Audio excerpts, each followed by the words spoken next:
Good morning. Happy car wash day. We are blessed to have our special guest, Stef Jenkinson, and Nathan, her spouse, with us. And Stef is going to talk to us about youth. Thank you all so much for being here today. I really appreciate seeing all of you. Hi everyone, welcome in. We're so excited you're here. So the work I do is I run the Bend Youth Collective. And through that, we have a few different anchor congregations who all come together, and we have a youth group amongst a bunch of different churches in Bend. And we do a framework for churches called Noticing, Naming, and Knowing. And it's basically a framework about how do we make youth feel at home, comfortable, and also feel like their church community loves them as much as we know you do love them. So that's what our presentation today is going to be about. A belonging framework specifically for bringing youth into community and making them feel really loved in community. So, let's begin. All right, so we're gonna start off, and I'm gonna ask y'all to pair up in twos, and if it's a group of three, that's fine. And you're gonna talk to each other about what was a time in your youth when someone believed in you and made you feel belonging, and how did that feel? And this doesn't have to be a grand experience. For someone, it was their friend's mom bought them snacks that they really liked, and that made them feel belonging. Sometimes teachers can make us feel belonging.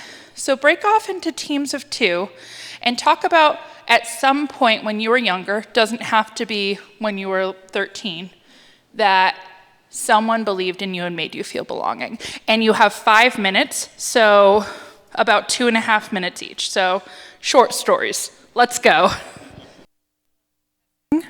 Oh, you can hear me now. All right, let's come back together. And Nathan, I'm going to ask you to take notes. But let's take a breath as we think about the people that surfaced in this conversation. What are some common characteristics that you think they had?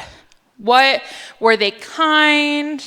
What was it about them that made them special and that made you feel special? Nurturing, that's a good one.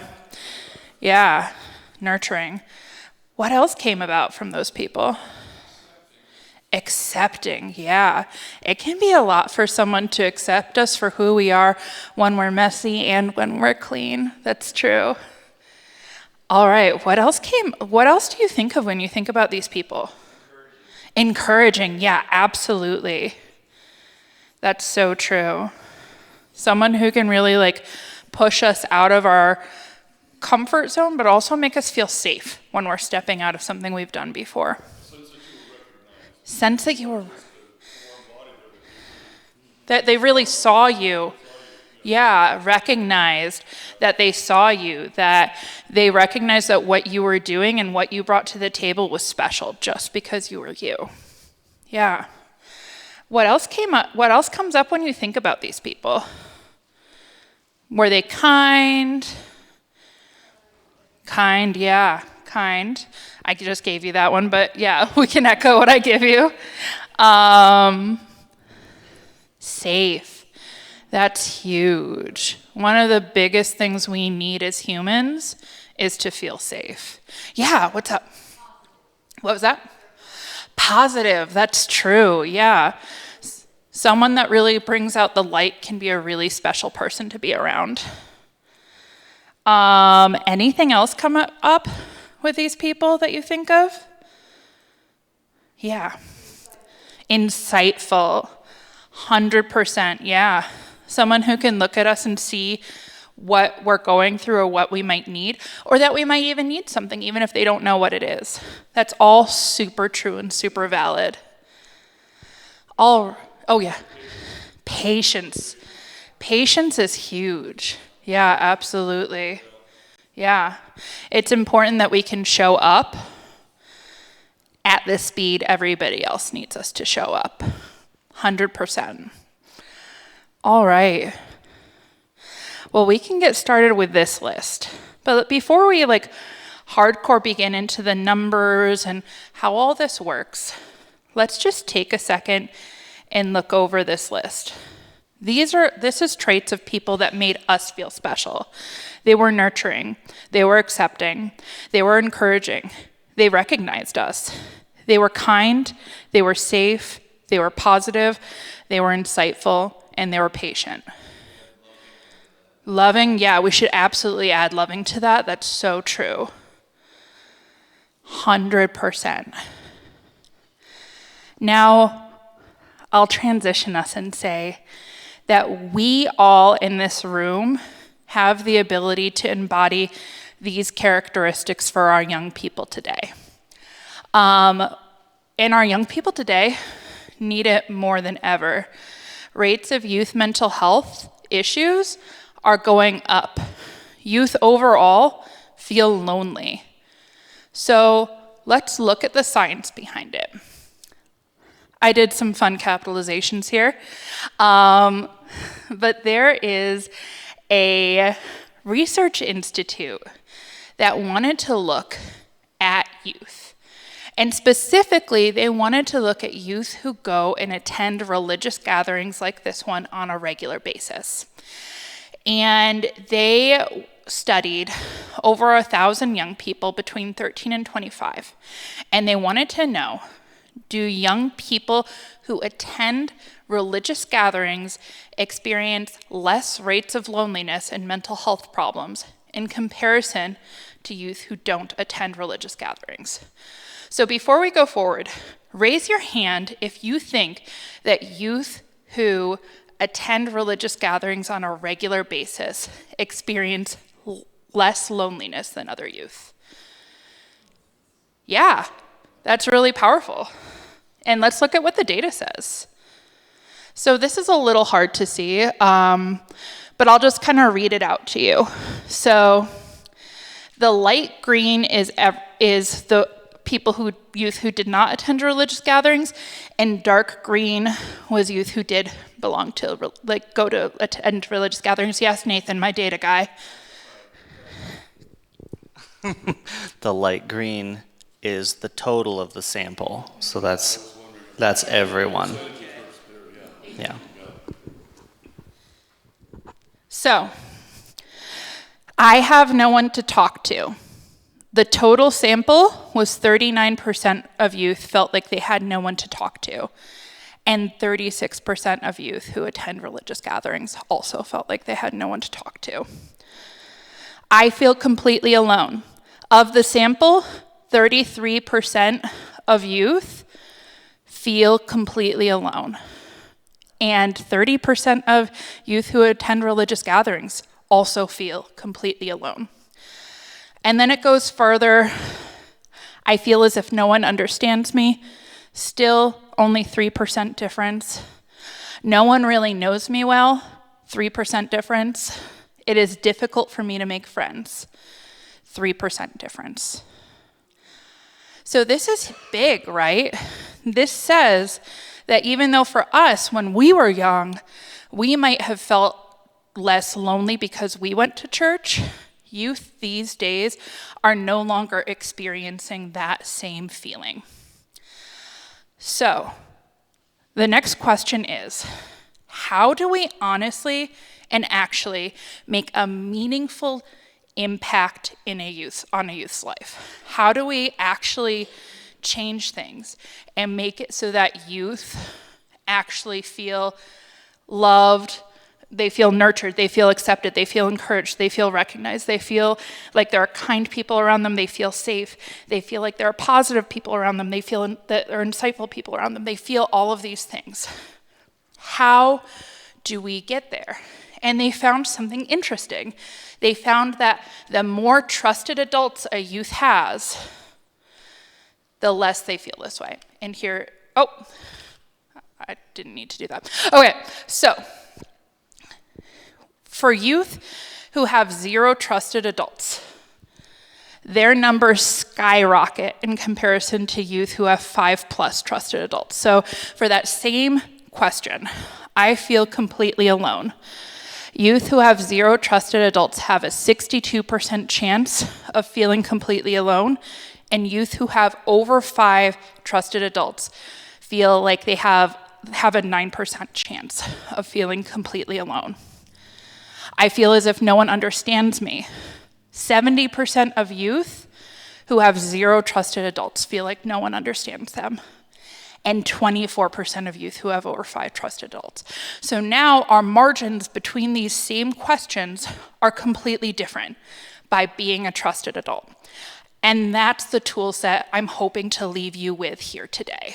How do we, here at this incredible congregation, make youth feel like they have multiple trusted adults in their lives? Okay, so our goal, as I stated, I'm doing a good job repeating myself, y'all, is to increase youth belonging by being trusted adults in church spaces. So that brings us to the title of this little workshop: Noticed, Named, and Known. That is the belonging process that they found increases your chance of being a trusted adult to a youth. Can you notice a youth? Do you know that youth's name? And can you make that youth feel known? Sounds complicated, but let's break it down step by step. It's not incredibly complicated. So being noticed is being seen or acknowledged even in the most straightforward ways. Eye contact, turning and facing someone, smiling. It is in being noticed that young people describe the power of being invited into the relationship and having others become interested in them. A youth who you turn to and smile as they enter your row here, even if all you do is turn and smile, they are much more likely to feel invited into a relationship with you than if you just stared forward if a youth entered your seating area. So, being noticed, bare minimum, turning, acknowledging, or saying hi. So many things you can do to make someone feel noticed. And you can ask yourself, what makes you feel noticed? When someone is welcoming to you, what do they do to make you feel noticed? Okay, so with that, Springtide research practice is a helpful reflection to effectively establish this level of belongingness for a young person is to pay attention to how you're acknowledging someone. Are you hearing what the youth is saying? Are you observing their body language? And are you seeing how they're feeling? Okay, so now we're gonna go on to being named, the second part in this process. So building on and deepening the sense that one is noticed, having someone know your literal name, a name that is connected with your identity, in calling and welcoming and greeting a young person forges connection. Being named is also a metaphorical way to be curious. Someone who can start to name qualities and identities of yours. So it's pretty simple. It's why we all wear name tags. I'm not wearing a name tag right now. My name is Stef. But knowing someone's name can make you feel so much more belonging with them. So it's hard to remember names. We have so many more people in our lives these days than we've ever had in our lives before. Old community standard was you had 200 people in your community. Now we have a lot more than 200 people in our community. So a helpful tool to remember someone's name is to use it 3 times in conversation soon after you learned it. So let's pretend like I'm just meeting Nathan now. Hi, Nate. Hi, what's your name? Nathan. He said his name was Nathan. Nathan, it is so nice to meet you. So nice to meet you too. What's your name? My name is Stef. Yeah. What do you do, Nathan? I work at a summer camp. You work at a summer camp. That's awesome. And Nathan, what's your favorite hobby? I like baking. Awesome. Now I know his name is Nathan. I also know that because I'm married to him. But if I was not married to him, I would know it right now. All right, the final step in the belonging process, and the one that unarguably seems like the hardest, is being known. How do you know someone? My thing going? Okay, wait, did I go through 2? No. Okay, we're here. We finally made it. Okay, so This sounds like the most complicated step, but can you remember 1 to 2 things about the youth the same way you do with every other adult? Are they in a sport? Do they do theater? Do they have a sibling? Do they have a hobby? Do they have a favorite subject in school? To know someone, you don't need to know everything about them, but 1 to 2 things to check in on is powerful. And I do that every time youth comes into BYC. I say, for example, I'll name a youth named Rory, who's a Lutheran youth from Ben. I would say, hey Rory, how's it going? How's volleyball? That sounds complicated to know someone, but just saying, how's volleyball is pretty easy. Or, hey Wheels, how's your new driving going? Because youth are driving and that's crazy. Yeah, so it seems like this huge step, but together it's a formula that you do over and over and over again. We do this with adults, we do this with acquaintances in our life, we do this with teachers, we do this with friends. We notice, we name, and we know them. And it's just about translating that into being around youth. Okay. I'm gonna do my little dance of getting it to go to the next slide. Yeah, do you want to hum me some music while I'm doing that? All right, Nathan, do, do, do, do, do, do, do, do, do, do, do, do. Hey! All right, so we're gonna break up into teams again, and we're gonna reflect together, and then come together and name some of the things we do. I'm not gonna lie, I felt such levels of belonging stepping into this congregation last week. So many of you came up to me, asked my name, and asked my experience. Literally, out of all of the congregations I've been to, and I go to congregations all the time, your congregation made me feel the most belonging. Yeah, that's right, TJ. Yeah. I was. So, together, discuss. How are you already noticing, naming, and knowing people at Zion Lutheran? And how are you already doing that in your life?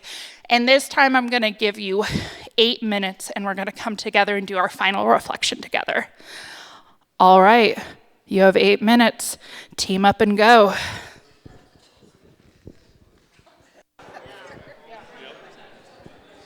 All right, everybody, let's come back together. All right, Nathan, my note taker. All right, we have a couple of minutes to talk about how are we doing belonging at Zion Lutheran, and how are we doing it in our personal lives? And I'll go around, and if you want to tell stories as a part of this, if you want to just shout out words again, any and all is fine.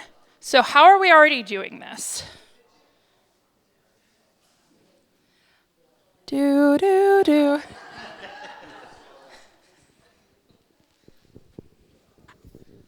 Well, we have a point in our service where we greet one another, and it's, I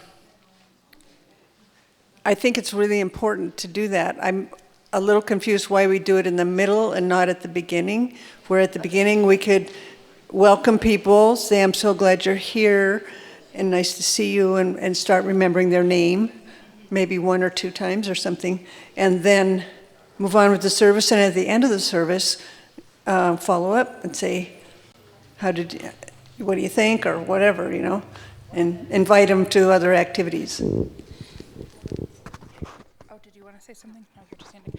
Yeah, that's so true. Finding that place to greet people, greet youth specifically and young people, and continue that in coffee hour. Absolutely. What else do we have here? Yeah. I'm going to stand right by him because after the children's services, this young man greets every one of them as they come back to their seats. And you know what? That means a lot to them. They look over here. Okay, Fred seems a little shy, but let's do a round of applause for Fred without looking at him, just in case he's feeling shy. Great job, Fred. That's awesome. All right. What else happens here? How else do we do belonging here already? Yeah, here, let's talk about Vacation Bible School. What do you notice at Vacation Bible School? There's a lot of interaction between adults and children in Vacation Bible School. It's all positive, and even when someone is asked a question and they reveal something about their family or, a concern, nobody jumps on it. They just accept the information and follow up if they need to. Yeah, don't overwhelm also is said.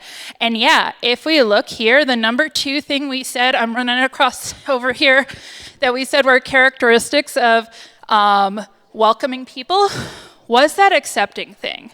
So that's really powerful. Thank you for naming that about Vacation Bible School. That sounds like a really powerful place to begin to really deepen this practice. Yeah. We ask the kids to be involved, acolyting, bell choir, Sunday school, their youth group activities, So we're actively trying to get them involved and inviting their friends. Yeah, that's so true. Can you hear me? Okay, you can. Yeah, that's so true. Acolyting, being involved, feeling like they have a place here, feeling like this is a place that will recognize them. So powerful. Thank you for sharing that. What else is coming up for how you're doing belonging? Yeah. One of the things that is amazing is our congregation will come to different programs that the kids are putting on outside of church. So like my daughter does a lot of theater, and a lot of people have showed up for that. And I think her seeing their interest has made a huge difference. And Kay's starting to put it in the bulletin too, so which is awesome. That is so awesome. Yeah.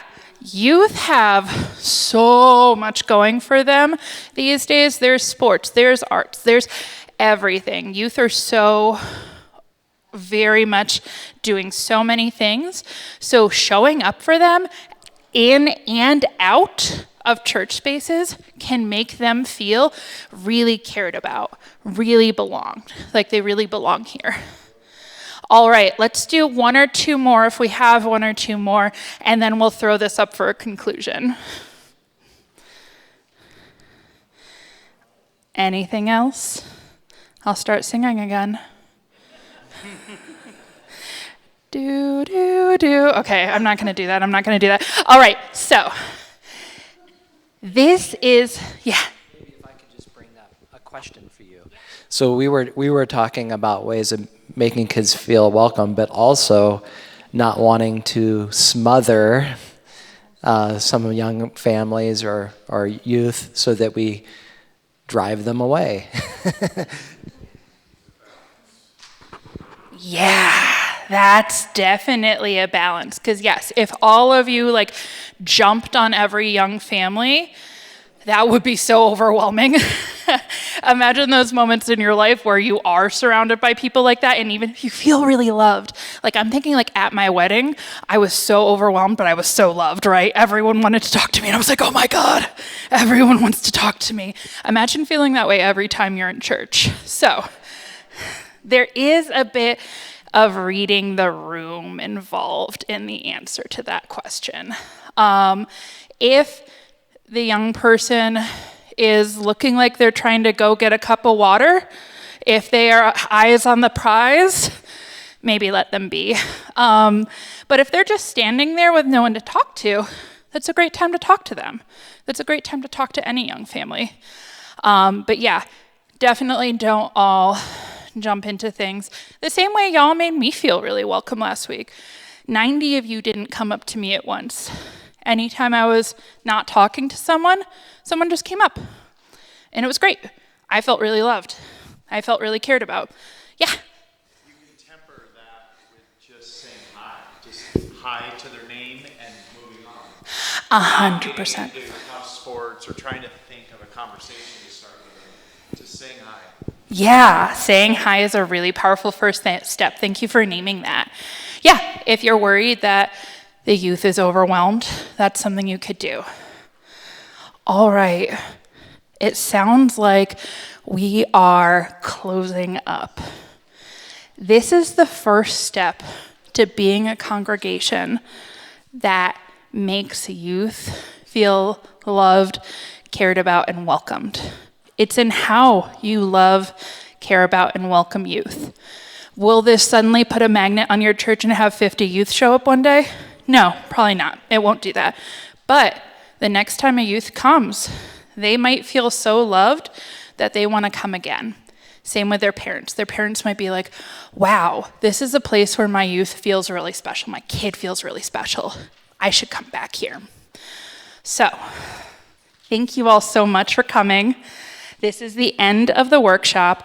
If you signed your name and email here, I will get you a copy of these slides so you can continue to think over this. If there's any points you missed, anything you want to go back to, you can. And I appreciate you all so much. Thank you for being here. Thank you, Steph. And I think you should give yourselves a round of applause for making Steph and Nathan feel welcome. Okay, thank you so much. You're welcome.